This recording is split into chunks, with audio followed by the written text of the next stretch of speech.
আমাদের দেশটা এমন ভাবে তৈরি, আমাদের সিস্টেম এমন ভাবে তৈরি যে ধরেন সরকারি চাকরির বাইরে স্কোপ গুলো অনেক কম। কর্পোরেট হাউস বা বিজনেস হাউসের স্কোপ অনেক কম। নারীকে 50% জায়গায় আনতে হবে, এটা মাথায় রাখা। 50% জায়গায় ওটা সিস্টেমটা 100% করা উচিত। ভাগ করে দেয়া, যে 50% পুরুষ, 50% নারী। আপনি যে কোটার মধ্যে দেখেন 30 ভাগ কোটা দিয়ে রেখেছে মুক্তিযুদ্ধের সন্তান, তাদের সন্তান মানে নাতি নাতনিদের প্রতি আপনার ব্যাপারটা দিয়ে গেছে, এটা অনেক বেশি। কিছু কোটা থাকা দরকার, সেটা 10% হতে পারে, 5% হতে পারে, বাট 30% এটা অত্যধিক হয়ে যাচ্ছে, যেখানে অন্যান্য অন্য আমাদের সামাজিক অন্যান্য বিষয় নিয়েই সমস্যা আছে। মুক্তিযুদ্ধের বিরুদ্ধে বা মুক্তিযোদ্ধার ব্যাপারে যে একটা নেগেটিভ সেন্টিমেন্ট এই পলিটিক্স এর মধ্যে আছে, এই মুভমেন্টের মধ্যে, এটা তো রিয়ালিটি বোঝা যাচ্ছে বিভিন্ন জনের কথায় বার্তায়। আমরা সবার আগে নিয়ে আসতেছি রাজনীতিকে। আমরা মুক্তিযুদ্ধের মতো একটা বিষয়কে নিয়ে, যেটা একটা জাতির গর্বের ব্যাপার, সেটাকে নিয়েও রাজনীতি করছি। রিয়াল কথা হচ্ছে যে তার কর্মসংস্থান দরকার, সে করে খেতে চায়, এটা তার রাইট। আমি এটা এই রাষ্ট্রের কাছে চাকরি চাই, আমি যোগ্য, আমি এসএসসি পাস করেছি, ইন্টারমিডিয়েট ডিগ্রি পাস করেছি, মাস্টার্স করেছি, আমার একটা যোগ্যতা আছে, আমি কাজ পাবো, সে সরকারি হোক বেসরকারি হোক, এই কর্মসংস্থান সৃষ্টি করতে হবে। এই চাকরি পেতে গেলে আমি ঘুষের বিনিময়ে যেন আমাকে চাকরিটা নিতে হয়, তার বিরুদ্ধে আন্দোলন হওয়ার কথা। যে জানেন আপনি, এখন বাংলাদেশে টক অফ দ্য টাউন বলা যায়, সারা দেশেই একটা বিষয় নিয়ে সবচেয়ে বেশি আলোচিত হচ্ছে, সেটা হচ্ছে কোটা আন্দোলন। কোটা আন্দোলনকে হাইকোর্ট স্থিত অবস্থা দিয়েছে ও সব পক্ষকে, অর্থাৎ 2018 সালে যেই পরিপত্রতা জারি করেছে সেটাই আবার ওই জায়গাটার মধ্যে রয়েছে, এবং আগামী 7 আগস্ট এটাকে আবার শুনানির জন্য দিন ধার্য করেছে। যদিও এটা সমালোচকরা বলছেন যে সরকার হাইকোর্টকে দিয়ে এই আন্দোলনটাকে একটু স্তীমিত করার জন্য এই ধরনের আদেশ হয়তো করেছে হাইকোর্ট। তো সব বিবেচনায় আপনারা আজকে সারা দেশই একদম অচল হয়ে গেছে, ট্রেন চলাচল বন্ধ, সবকিছু বিবেচনায় আমি প্রথমেই রুশ ভাইয়ের কাছে যাই। রুশ ভাই, আপনি কি মনে করছেন যে এই কোটা আন্দোলনটা আসলে কোন দিকে যাচ্ছে? কোটা আন্দোলন কোন দিকে যাবে সেটা তো নির্ভর করে সরকারি ডিসিশনের উপর, এবং যারা যে সমস্ত ছেলেপেলেরা আন্দোলন করছে তাদের মনোবলের উপর বা তাদেরও সিদ্ধান্তের উপর। বিষয়টা বাংলাদেশের যত না বা আপনার, আমরা যেভাবে দেখছি জিনিসটা একটা সামাজিক বিষয় হয়ে দাঁড়িয়েছে। সামাজিক বিষয় কারণ হচ্ছে যে আমাদের দেশের মানুষ বড় একটা অংশ তারা সরকারি বিভিন্ন চাকরির উপরে নির্ভরশীল। আমাদের দেশটা এমন ভাবে তৈরি, আমাদের সিস্টেম এমন ভাবে তৈরি যে ধরেন সরকারি চাকরির বাইরে স্কোপ গুলো অনেক কম। কর্পোরেট হাউস বা বিজনেস হাউসের স্কোপ অনেক কম আমাদের, সেগুলো আমরা ঠিকভাবে বাড়াইনি। একদম সরকারি চাকরি পাওয়াটাকে সবাই মনে করে, আমাদের গ্রামে গঞ্জের মফস্বলের বলেন, ঢাকার ছেলে পেলেও বলেন, সবাই মনে করে যে এটা একটা সোনার হরিণ পাওয়া। এই জন্য চাহিদাটা আসলে অনেক বেড়ে যায়, সবারই চাহিদাটা বেড়ে যায়।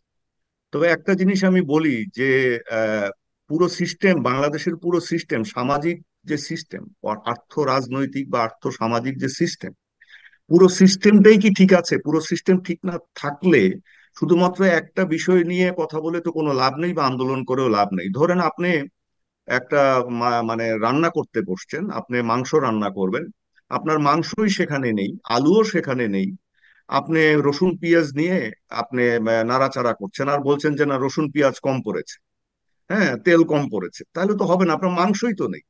আমাদের সামাজিক যে মানে অবকাঠামো, সামাজিক যে মনন, চিন্তাধারা, আমাদের শিক্ষা ব্যবস্থার যে মানে অবস্থা, আমাদের সরকারি ব্যবস্থাপনার যে অবস্থা, অবকাঠামোগত যে অবস্থা, সবগুলো আসলে সেরকম মাংসটা নেই।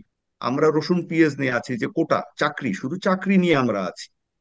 পুরো জিনিসটা যদি ঠিক থাকতো, আমাদের দেশে যদি গণতান্ত্রিক চর্চাটা ঠিক থাকতো, আমাদের দেশে যদি এই শিক্ষিত ছেলেপেলে গুলোকে এই যুবক যুবতীদেরকে আমরা যদি অন্য দেশের মতো অন্যান্য পেশার দিকে আকৃষ্ট করতে পারতাম, আমাদের যদি বেসরকারি খাতগুলি সেরকম হতো, আমাদের কর্পোরেট হাউসগুলি যদি সেরকম হতো, আমাদের যদি শিল্পায়ন সেরকম হতো, তাহলে হয়তো এই কোটা নিয়ে আমরা এত চিল্লাচিল্লি করতাম না।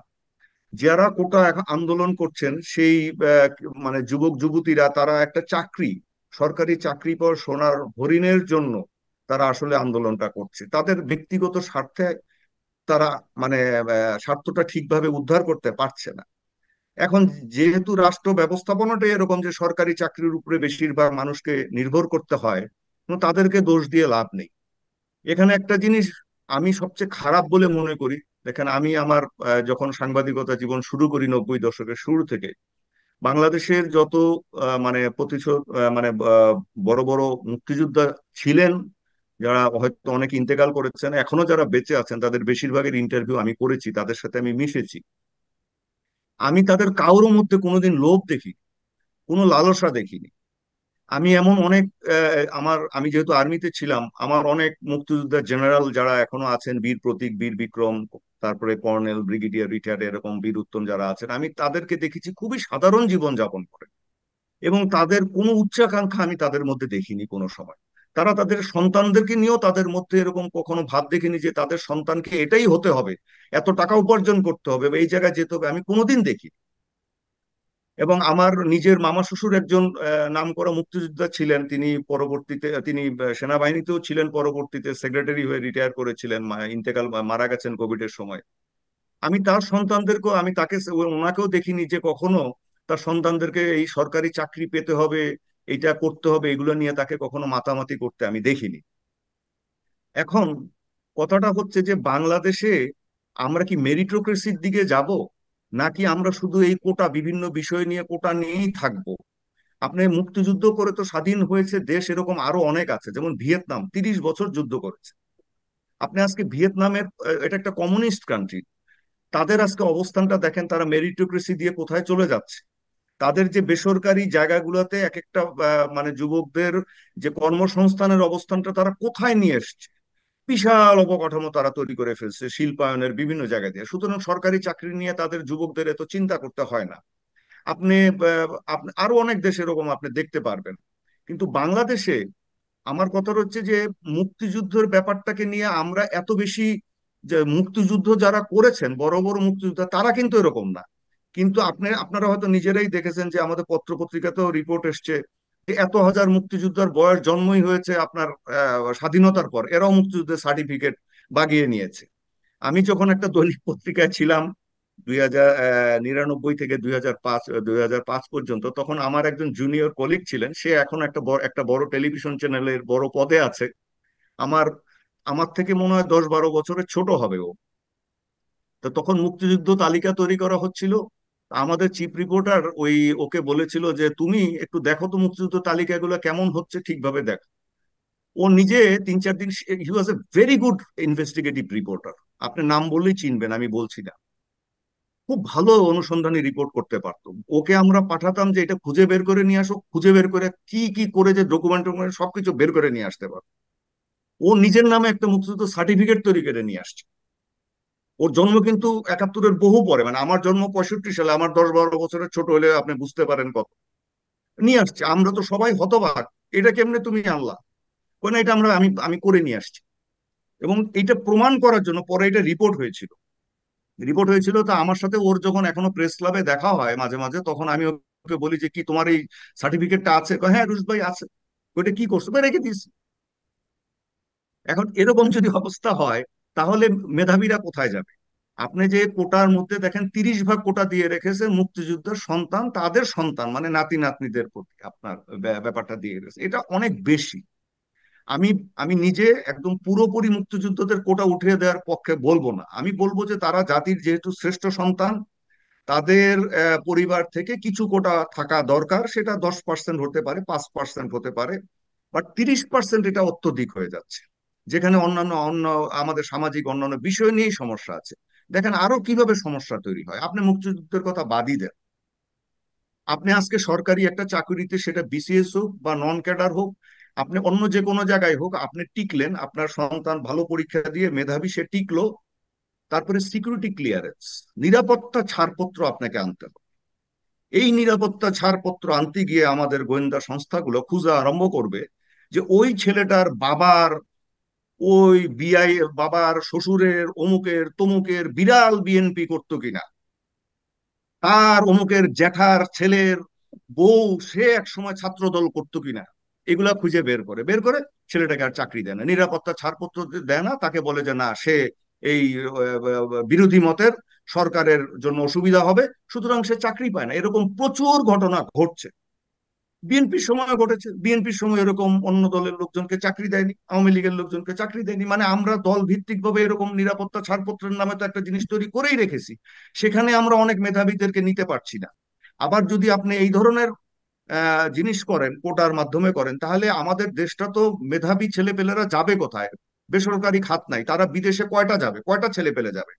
আপনি শুধুমাত্র যদি কোভিড এর পরে যখন আপনার আমেরিকান এমবেসি এবং পশ্চিমা এমবেসি গুলো ভিসা দেওয়া শুরু করেছে, আপনি খোঁজ নিয়ে দেখেন বাংলাদেশ থেকে কিভাবে ছেলেপেলেরা, মানে ধরেন আমেরিকার তৃতীয় গ্রেডের ইউনিভার্সিটিতে কোনো মতে চান্স পেয়ে, অনেক ভালো ভালো ছেলে পেয়ে, ধরেন সেকেন্ড গ্রেড ফার্স্ট গ্রেড ইউনিভার্সিটিতে চান্স পাবে না বা পেতে কষ্ট হবে, কিন্তু সে কোনোভাবে দেশটা ছেড়ে চলে যেতে চাচ্ছে, চলে গেছে, মালয়েশিয়াতে চলে গেছে, ইন্দোনেশিয়াতে পড়তে গেছে, ভারতে চলে যাচ্ছে বা বাইরে চলে যাচ্ছে কাজের জন্য। আজকে ইউরোপে যে আপনার শরণার্থী সমস্যা, এই যে ভূমধ্য সাগর দিয়ে প্রায় দেখেন যে যায় এবং তারা যাওয়ার সময় সমুদ্রে তারা মারা যায়, বাংলাদেশিরা এখানে আছে দ্বিতীয় পর্যায়ে। কেন এই ছেলেপিলেগুলো কেন যেতে চাচ্ছে? হতাশ হয়ে যাচ্ছে তারা, আমাদের আর্থ সামাজিক আর্থ রাজনৈতিক পরিবেশে হতাশ হয়ে যাচ্ছে। আমরা মেধার গুরুত্ব দিচ্ছি না, আমরা সবার আগে নিয়ে আসতেছি রাজনীতিকে। আমরা মুক্তিযুদ্ধের মতো একটা বিষয়কে নিয়ে, যেটা একটা জাতির গর্বের ব্যাপার, সেটাকে নিয়েও রাজনীতি করছি। আপনি দেখেন যে মুক্তিযুদ্ধ যারা করেছেন তাদের মধ্যে যারা বিএনপি করেন তাদেরকে এখন কোনো সুযোগ সুবিধা দেওয়া হয় না। যেমন ধরেন বিভিন্ন রাষ্ট্রীয় অনুষ্ঠানে মেজর হাফিজ বীর বিক্রম তিনি দাওয়াত পান না, আপনার জেনারেল শিশু এখনো বেঁচে আছেন তিনি দাওয়াত পান না, কর্নেল ওলি আহমদ বীর বিক্রম তিনি দাওয়াত পান না, বা এরকম কোনো কিছুর মধ্যে তাদেরকে ডাকা হয় না। আবার যখন বিএনপি যদি কোনোদিন আসে, দেখবেন যে আওয়ামী লীগের জেনারেল শফিউল্লাহকে দাওয়াত দিচ্ছে না, আপনার ওই ওনার আরেকজনকে দাওয়াত দিচ্ছে না। আমরা এরকম একটা সমাজ কায়েম করেছি। মুক্তিযোদ্ধারা রাজনীতি করবেন, কিন্তু তাদেরকে তো আমাদের উচিত ছিল দলমতের ঊর্ধ্বে রাষ্ট্রীয় ব্যাপারগুলোতে রাখার, আমরা তো রাখিনি। এখন এই এই বিষয়গুলো নিয়ে আসলে বিতর্কটা বেড়ে যাচ্ছে, এবং এটার থেকে আমাদের মনে হয় যে একটা মাঝামাঝি পথে বেরিয়ে আসাটা দরকার। ধন্যবাদ। আমি একটু পুলকদার কাছে যাচ্ছি। পুলকদা, আপনি আবু দুস ভাইয়ের কথা শুনেছেন, কোটা আন্দোলনের বিষয়ে আপনি সব পুরোটাই জানেন। তো আপনি আপনি কি মনে করছেন? কোটা আন্দোলন নিয়ে 2018 সালে লিখেছি, বারবার কথা বলেছি। গতকাল বিডি নিউজ জাগরণীতে অনেকে আমার লেখা ছেপেছে। আমার একটা নিজস্ব অবস্থান আছে, কিছু চিন্তা ভাবনা আছে, যে ভাবনাগুলো হয়তোবা একবারে সবার সঙ্গে মিলছে না। আপনারা দেখেন, একজন বাবা, তার দুটো ছেলে, সে একটা ছেলে লেখাপড়া করতে পারেনি, সেভাবে করতে পারেনি বলতে ছোটকালেই সংসারের হাল ধরাতে বড় ছেলেটা লেখাপড়া হয়নি। ছোট ছেলেটাকে বাবা সম্পূর্ণ বিনিয়োগ করে তার সকল ইফোর্ট দিয়ে ছেলেটাকে উচ্চশিক্ষিত করেছেন, সে একটা সুপ্রতিষ্ঠিত অবস্থানে আছে। এখন বাবা তার 30 বিঘা জমি বন্টন করতে গিয়ে দেখলেন যে আমার বড় ছেলে তো সারা জীবন এই সংসারটা টেনেছে, ছোট ছেলের সে সুপ্রতিষ্ঠিত, আজ এই ছেলেটা আমার হেরে যাবে। সে তাকে 5 বিঘা জমি বেশি দিয়েছে, লিখে দিল সে 5 বিঘা জমি। এই 5 বিঘা জমি আহ, দেখে মনে হচ্ছে যে বাবা তো আইনানুগ ভাবে বেআইনি কাজ করতেছে। অ্যাপারেন্টলি যেটা মনে হবে দৃশ্যত যে তারা তো সমান ভাগিদার, দুই ছেলেই সমান ভাগ পাবে। না, it is called affirmative discrimination. এটা ইতিবাচক পক্ষপাত। বাবা তার দুই সন্তানকেই ভালোবাসে, দেখেছেন যে আমাদের ছেলেটা সংসারটাকে পরিচালনা করতে গিয়ে নিজে শিক্ষিত হতে পারলো না, আমার আর একটা ছেলেকে মানুষ করার পিছনে তার অবদান আছে, আমি তাকে 5 বিঘা জমি বেশি দিয়েছি। এই অ্যাফার্মেটিভ ডিসক্রিমিনেশন যখন সোসাইটিতে থাকে না, রাজনীতিতে থাকে না, এটা জঙ্গলের রাষ্ট্র পরিণত হয়। এই রাষ্ট্রটা মানে সার্ভাইভাল অফ দ্য ফিটেস্ট একটা তত্ত্ব আছে, যে যোগ্যতমের টিকে থাকা, যার ক্ষমতা আছে, যার দাঁত আছে, সে বাকি সবাইকে কামড়ে খাবে, তার জন্য মানে মাছ, ছোট মাছকে বড় মাছ গিলে খাবে। মানব সমাজ তা না। মানব সমাজ দুর্বলকে রক্ষা করার জন্য বারবার তত্ত্ব দাঁড় করিয়েছে। যদি সেটা মানবিক সমাজ হয়, সেটা যদি সুন্দর সমাজ হয়, সেটা যদি সুন্দর রাষ্ট্র হয়, মানব সমাজ এমন হতে পারে না যে সার্ভাইভাল অফ দ্য ফিটেস্ট, যে দুর্বল, যে যোগ্যতম সে টিকে থাকবে আর যে দুর্বল সে মারা যাবে। না, এই তত্ত্বের বিরুদ্ধেই আসলে আমাদের টোটাল সাম্যবাদী ধারণা, ইকুইটির, ন্যায় বিচারের তত্ত্ব, সবকিছু। এর সাথে আমি একটু একটু যোগ করি আপনার সাথে, আপনার ইয়েতে আমি একমত যে সামাজিক সমাজ হতে হলে এরকম হতে হবে। কিন্তু আমরা তো দেখছি এখানে কোটায় 56%ই চলে যাচ্ছে হলো গিয়ে কোটায়। আমি হ্যাঁ, তো আমার কথাটা এখন আপনি বলতে বলেন চাচ্ছি সেটাই, 100টা, আমি 56% 100টা খুবই কম। চাকরিটা, আমি বলি মানে আমাদের না ইয়াটা না, আমি মনে হয় সেটা, আমি এরকম, বা রুশ আমার ভাইও কথাটা সেটাই আমাকে বলেছেন। বলতে দেন। জি জি, আচ্ছা, রুশ বলুন। ভাই যেটা বলেছে অবশ্যই। আমি শুনেছি, ওনার কথা আমি পুরোপুরি শুনেছি, ওনার পলিটিক্যাল কনসার্নটাও আমি শুনেছি, যে এখানে একটি রাজনৈতিক ব্যাপার স্যাপার আছে, এটাও আমরা বুঝি যে কত ভাগ থেকে রাজনৈতিক জায়গাগুলো কোন জায়গায় চলে এসছে, বঙ্গবন্ধু হত্যা থেকে শুরু করে। আমি আমার কথাটা শেষ করে দিই। আপনি যে বলছেন যে জি। 56% এখন না, এইটা মুক্তিযুদ্ধের সময় ছিল 80% কোটায় নিয়োগ হতো, 20% ছিল 80%, রাইট। কোটা বহির্ভূত ভাবে 20%। 72 মুক্তিযুদ্ধের পর থেকে 76 চুয়াত্তর সাল পর্যন্ত পর্যন্ত তাই ছিল। ছিল। 74 সাল 76 পর্যন্ত 76 এটা সাল পর্যন্ত, 80। 76 আচ্ছা। পর্যন্ত ছিল। পরে জিয়াউর রহমান পরবর্তী এসে কিছু পরিবর্তন আছে, 72 থেকে 76 সাল পর্যন্ত ছিল, মানে 74 পর্যন্ত না, কিন্তু 76 পর্যন্ত। আচ্ছা, তারপরে ওকে। ধীরে ধীরে এটা রিভার্স করে 20% কোটায় নিয়ে যাওয়া হয়েছে, আর বাকিটা জঙ্গলের রাস্তায় পরিণত করা হয়েছে, অর্থাৎ যার ক্ষমতা আছে সে খাবে। এই কোটা সিস্টেমটাকে ওখানে মাইনর করে দেওয়া হয়েছে। এখন সবচেয়ে বড় কথা হচ্ছে যে আপনি যে বলছেন না যে 20%, মানে সরি, এই যে যে ছেলেটাকে মাত্র আমার 10 বিঘা আছে, একা ওই বঞ্চিত বঞ্চিত করা না, তার পুরো বিনিয়োগ দিয়ে ওই ছেলেটাকে ওই জায়গায় এস্টাবলিশ করেছে, বাবা বাবা ইকুইটি দিয়েছে, ন্যায্যতার জায়গাটা দিয়েছে। আপনি যদি আমাকে মাঝখানে বিভিন্ন এই কথাটা আমি অ্যাড্রেসই করতাম, আসলে 100% কোটা সিস্টেম হওয়া উচিত, আইসি সিস্টেম না। 80%, 10%, 20% না, পুরো জব ক্যাটাগরিটাকে ডিস্ট্রিবিউট করা উচিত কোটার ভিত্তিতে। আমি বাংলাদেশে এখনো পর্যন্ত সরকারি চাকরিতে নারীর পার্টিসিপেশন কত? বড়জোর মানে এই যে শিক্ষার বিস্তারটা ঘটেছে এটা নারীদের, তারপরেও নারীর পার্টিসিপেশন কত? 10%-এর বেশি হবে না। আপনি বাসে ট্রেনে কর্মযজ্ঞে প্রতিনিয়ত চলেন, প্রতিটা বাসে যদি 30 জন পুরুষ থাকে, তার মধ্যে 5টা হয়তো বা মহিলা, বা 2টা, কোনো বাসে একটাও মহিলা নেই, এটা পাচ্ছেন। তার মানে কর্মযজ্ঞের মূল ধারায় নারী নেই। নারীকে 50% জায়গায় আনতে হবে, এটা মাথায় রাখেন। 50% জায়গায় ওটা সিস্টেমটা 100% করা উচিত, ভাগ করে দেয়া, যে 50% পুরুষ, 50% নারী। এখনকার ইউনিভার্সিটি গুলোতে দেখেন আপনি, ইন্টারমিডিয়েটের পরবর্তী লেভেলটা পর্যন্ত নারী কোন জায়গায় চলে গেছে। প্রিভিলেজের জায়গায় যদি ওইটা আনেন, প্রতিটি পরিবারের একটাও ক্ষতিগ্রস্ত হবে না। নারী যদি অ্যাডভান্স লেভেলে আসে, সমাজের ক্ষতি হচ্ছে না। নারীর যদি অগ্রগতি হয়, আপনার ধরুন বেশ কিছু পিছিয়ে পড়া জনগোষ্ঠী আছে, আপনি বলছেন, আমার লেখার মধ্যে আমি বলেছি, একটা ছেলে আমাকে মামা করে ডাকতো, ছেলেটা সুইপার, ওর বাবা এই 10-11 বছরের ছেলে, অদ্ভুত সুন্দর আর্ট করতে পারতো। সেই ছেলেটা একদিন আমাকে বললো, মামা, আমি যে ম্যাথর, ভগবান কেন যে আমাকে ম্যাথর বানালো? ওই বাচ্চাটা, আমার সোসাইটি তাকে ম্যাথর হতে বাধ্য করছে, কিন্তু ওর জন্মের কারণে ম্যাথর হওয়ার কথা নয়। ওর যদি যোগ্যতা থাকে, ও প্রধানমন্ত্রী হবে। ও হয়তো বা লিওনার্দো দা ভিঞ্চি হওয়ার কথা ছিল, ও হয়তো আমাদের জয়নুল আবেদিন বা এস এম সুলতানের মতো বড় শিল্পী হওয়ার কথা ছিল। এই মানুষগুলোকে উঠিয়ে আনার জন্য স্পেশাল প্রিভিলেজ লাগবে। মুক্তিযোদ্ধা করার ক্ষেত্রে মূল আপত্তিটা আমি যেটা বুঝতেছি, 30%, এই জায়গাটা তো ভিন্নভাবে ভাবা যেতে পারে। এইটাকে তো আপনার 30%ই রাখতে হবে। সবচেয়ে বড় কথা, আদালতে মামলা যখন হয়েছে, এই যে যারা ছেলেরা মামলা মানে এই এখানে করছে, আদালতে গেল না কেন? আদালতে কন্টেস্ট করবে না? আদালত কি অবিচার করবে? একটা পক্ষ গেছে, তারা মুক্তিযোদ্ধার সন্তান হিসেবে মামলা করেছে, এরা কেউ সেখানে কন্টেস্ট করেনি, আদালত রায় দিয়েছে। আদালত অত অবিবেচনা তো রায় দেয়নি। শেখ হাসিনা প্রধানমন্ত্রী হিসেবে যে সিদ্ধান্তটা নিয়েছিলেন, কোটা টোটালি বাতিল, এইটা ভুল সিদ্ধান্ত ছিল, আদালত কারেক্ট করেছে সেটা। এখন আপিলেট ডিভিশনে জাজমেন্টটা গেছে। আপনার মূল কাজটা হবে কি? আপিলেট ডিভিশন এই মানুষগুলো বোঝে না, এদেশের শ্রেণীবিন্যাসটা বোঝে না, মানুষের চাহিদা বোঝে না, এবং সমাজে ইকুইটি জাস্টিস কি রকম হতে হবে এইটা বোঝে না। আপনার এই জায়গাটাকে আপনার আস্থার জায়গায় নিতে হবে না। আপনি কি ভাবছেন যে সরকার মানে আপিলেট ডিভিশন কারো কোনো মতামত না নিয়ে সরাসরি এই যে রাইট ডিসিশন হচ্ছে, 2 জন মনে হয় আপিল করেছে, ওখানে গিয়ে পার্টি হয়ে মামলাটা শুনানিতে অংশীভূত হতে চেয়েছে, এইটা হচ্ছে সঠিক প্রক্রিয়া। আপনি যেভাবে করছেন যে ঠিক বাবার গলায় ছুরি ধরে, যে আমার ওই ছোট ভাইকে, আমার বড় ভাইকে তুমি কেন 5 বিঘা জমি বেশি দিচ্ছ, আমি গলায় ছুরি ধরে ওই 5 বিঘা কেটে কেড়ে নেওয়ার চেষ্টা, এইটা সঠিক পন্থা না। এই পন্থা মানে টোটাল ইকুইটি জাস্টিস সমাজের এর পরিপন্থী। যে সামাজিক এবং রাজনৈতিক মেরুকরণ সমাজে হয়েছে, তার একটি বিকৃত প্রভাব এর মধ্যে পড়ছে। উনি যে রুশ ভাই বলছেন না, কথাটা ঠিকই তো, যে আওয়ামী লীগের সময় বিএনপি রাজনীতি মনস্ক মানুষরা বঞ্চিত হচ্ছে, এবং রাজনৈতিক নিজের অবস্থানে ঠিক রাখার জন্যই করছে। আবার ঠিক বিএনপি একেবারে বঙ্গবন্ধু হত্যার বিচারটা বন্ধ করে দিয়েছিল, এদেশে বঙ্গবন্ধুর নাম নেওয়া যেত না, বিচার বন্ধ, একটা আজব আজব বিষয় আইন করে করেছিল।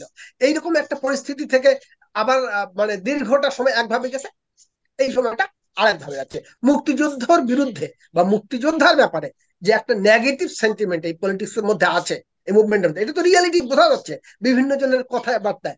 আমি ব্যক্তিগতভাবে মনে করি যে মুক্তিযোদ্ধা কথাটা 30% না, এটাকে ভিন্নভাবে দেখার সুযোগ আছে। কিন্তু কোটার শ্রেণীবিন্যাস সম্পূর্ণ আলাদাভাবে করা উচিত। দরিদ্রের আপনার কিসের মেধাবী, এটা তো খুবই বাজে কথা যে মেধার ভিত্তিতে সরকার মেধাবী দারোয়ান নিয়োগের জন্য আপনার কোটা নন কোটা রাখবে, মেধাবী সুইপার নেওয়ার জন্য, মেধাবী কনস্টেবল নেওয়ার জন্য। আরে সারা জীবন লোকটা পরীক্ষা দিয়ে দিয়ে একটা লেভেলে আসলো, বিসিএস কোয়ালিফাই, আপনি 1000 একটা পদের জন্য 100 পদ, 100 জন নিয়োগ করবেন, 5000 আবেদন করেছে 100টা পদের বিপরীতে। আপনি অবশ্যই মেধার ভিত্তিতে তার মধ্যে 200 সিলেক্ট করবেন। এই 200 সিলেক্ট করার পর আপনাকে যদি জাস্টিস করতে হয়, দেখে 200ই যোগ্য, 200 পরীক্ষা দিয়ে তা কোয়ালিফাই করে এই জায়গায় এসেছে চাকরি নিতে। 800 বাতিল হয়ে গেছে। এখন এই 200-র মধ্যে আপনি অ্যাফার্মেটিভ ডিসক্রিমিনেশন করবেন, ইতিবাচক পক্ষপাত করবেন, কোন মানুষটার নেসেসিটি কিরকম, কোন মানুষটার কন্ট্রিবিউশন কিরকম। হ্যাঁ, আপনি তখন শুধুমাত্র এইটা করবেন না যদি এটা ডাক্তারের চাকরি হয়। আমি ডাক্তার নিয়োগ করব, যে 1 নম্বর তাকেই আমি নিয়োগ করব। বিজ্ঞান গবেষণা হয়, 1 নম্বর তাকেই নিয়োগ করব। তুমি কোটার জন্য আন্দোলন করতেছো সরকারি এটা ঘুষের চাকরির জন্য, এটা রিয়েলিটি। সিম্পলি তুমি কোনো মেধার জন্য, তোমার মেধা হলে তুমি বিজ্ঞান গবেষণার চিন্তা করতে, উন্নততর চিন্তা করতে। তো এগুলো এগুলো মেধাবী? মোটেই মেধাবী না এগুলো। মানে পুরো দস্তুর এক ধরনের সুবিধাবাদী মানসিকতার জায়গা থেকে এই মুভমেন্ট, যে ছেলেরা, হ্যাঁ রিয়াল কথা হচ্ছে যে তার কর্মসংস্থান দরকার, সে করে খেতে চায়, এটা তার রাইট। আমি এটা এই রাষ্ট্রের কাছে চাকরি চাই, আমি যোগ্য, আমি এসএসসি পাস করেছি, ইন্টারমিডিয়েট ডিগ্রি পাস করেছি, মাস্টার্স করেছি, আমার একটা যোগ্যতা আছে, আমি কাজ পাবো, সে সরকারি হোক বেসরকারি হোক, এই কর্মসংস্থান সৃষ্টি করতে হবে। এই চাকরি পেতে গেলে আমি ঘুষের বিনিময়ে যেন আমাকে চাকরিটা নিতে হয়, তার বিরুদ্ধে আন্দোলন হওয়ার কথা। 2 নম্বরই ঘুষের বিনিময়ে দেশে চাকরি হয়, এটা তো সত্য। পরীক্ষায় 2 নম্বরই হয়, নানা রকম। এই যে আপনারা দেখছেন যে প্রশ্নপত্র ফাঁস, চূড়ান্ত দুর্নীতির অংশ। এটাতে আমাদের জনগণ পার্টিসিপেট করে, আবার যখন ধরা পড়ে তখন সবাই সবচেয়ে সাধু ওই লোকটাকে অ্যাটাক করে, আমার জনগণ এবার পার্টিসিপেট করে। এটা করার সোসাইটি, এতে কোনো সন্দেহ নেই। আপা মেধা যদি হতো, যদি মেধার প্রতিযোগিতা বলতেন, তার প্রতিযোগিতার জায়গাটা ওইটাই ঠিক, সে বিজ্ঞান গবেষণার জায়গায় যাবে। সে মানে সরকারি চাকরিটা তার কাছে অত্যন্ত তুচ্ছ হবে, সরকার ডেকে এরকম কোয়ালিটি লোক পাবে না, তার কোয়ালিটিটা এমন হবে। এইগুলো কোয়ালিটি আমি বুঝতে সিম্পল পেরেছি। সাধারণ কোয়ালিটি, আমাদের মতো সাধারণ বুঝতে মানুষেরা, পেরেছি এরা আসলে আপনাদের চাকরি চায়, দুজনের কথাই। তার স্বার্থে হাত হ্যাঁ, লেগেছে ওই জায়গাটা, তাই করছে। রাইট। আসলে এটাই আমিও দেখছিলাম যে এখন ছেলেপেলেরা ইঞ্জিনিয়ার ডাক্তার কেউই হতে চায় না। এমনকি বিজ্ঞান গবেষণাও আসলে কেউ তেমন যেতে চাচ্ছে না, সবাই আসলে একটা সরকারি চাকরি, এটা একটা মানে স্বর্ণের হরিণ হয়ে গেছে এরকম একটা ভাব।